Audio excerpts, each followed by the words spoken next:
While we're talking about starting a business, let's talk about one of the other things that almost always comes up, and that's an opportunity to start a business in a partnership where you can do it with someone else. Now, I'm not opposed to partnerships, and I've had some that have been great, and I've had some that have been pretty calamitous. So they can be good or they can be bad. Remember, it's like all things in life. So let's talk a little bit about partnerships so that you understand some of the things that might not be quite as obvious. And here are some of the things that I really want you to consider. A good partner can make your business succeed, or they can cause your business to fail. A partner in a business becomes such a crucial part of your operation. It isn't like having an employee that you can fire because all of a sudden you don't agree with them anymore or they don't agree with you. Now, a partner, they own a piece of the company, and they may own a big piece of the company. And if all of a sudden the two of you get into this conflict, that's serious. It's going to impact all of your employees. It's going to impact your customers. It's going to impact the way you do business. So deciding to get into a partnership is something you really need to think about carefully. So it's one of those things where I tell people to choose wisely when you choose a partner. And again, it's one of the mistakes people make pretty frequently in the business world.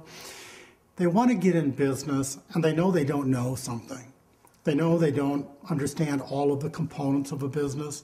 And they begin telling their friends, their relatives, and their neighbors that, hey, I'm thinking about getting in business. And almost inevitably, somebody, usually a very good friend, maybe a relative, says, hey, great idea.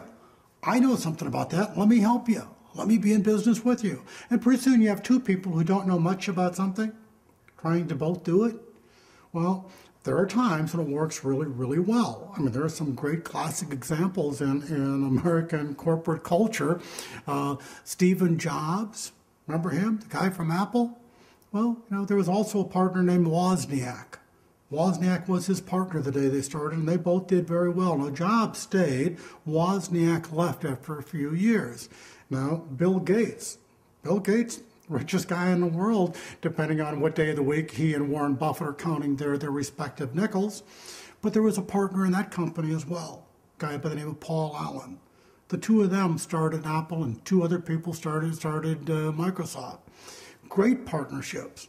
Well, how about Cain and Abel? That was a partnership that kind of went the other direction. Well, partners can be good, partners can be bad. So I want you to think about it very, very carefully. When you decide to go in business with somebody, that's about as significant as getting married to someone. And we know with the divorce rate being where it is, there are times we make mistakes in that relationship too. Well, if you make a mistake in the business world, it's going to cost you every bit as much as a divorce would cost you in a marriage relationship. It's, in some cases, can tank the company. So be really careful who you do business with. Here's some things I want you to think about if you decide to go into partnership with anybody. The first rule of partnerships is family and friends make bad partners. They just do. And I'm not here to speak ill of your family or even of your friends. But that's the wrong reason to be in business. The right reason to be in business is you bring value. You complement each other. You bring something the other person doesn't have, and that other person brings something you don't have. Not just because you're buddies, not just because you're friends, not just because you both don't like the jerk you respectively work for, and you both wish you had a different job. That's the world's worst reason to become partners with somebody. If that person can't bring value, if they can't bring something you don't already possess, something you don't already own, something you can't already do, then you shouldn't be considering doing business with them. Now, for two reasons. One, they're not adding any incremental value. If they're just doing what you do, the way you do it, they have what you have, well, you already got some of that.